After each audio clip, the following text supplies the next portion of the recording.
here's the story. Gideon. Yes, Lord? You have way too many soldiers for my plan. Here's what I want you to do.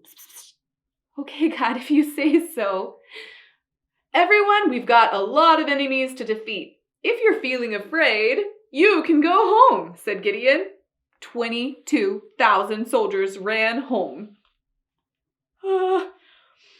Then God came back. Still too many men. Okay, God, if you say so. Men, we need to stay hydrated. Go down to the river and drink. And Gideon watched to see how they drank. The ones who knelt down and drank right out of the river, he said, you all go on home. But the ones who scooped up the water and went like a dog, he said, you all are with me.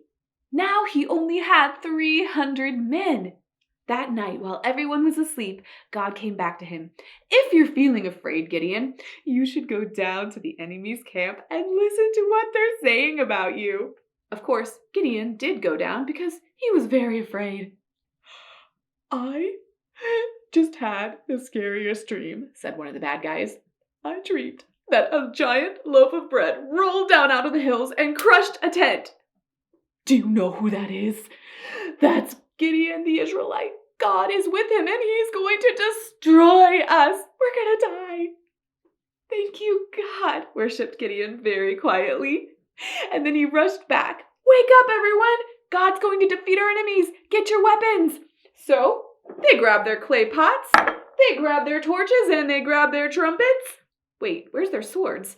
Anyway, Gideon said, now, cover up your shining torch with your pot and sneak around the camp. Surround everyone and then do what I do. Wait for me. So Gideon went up high and remember, the soldiers, the bad guys were all asleep. He went really loud with his trumpet. Then he crushed his clay pot, which was again very loud. Then he shone out his light, and all of the other soldiers did that too, all around the enemy's camp. So now it was bright and noisy.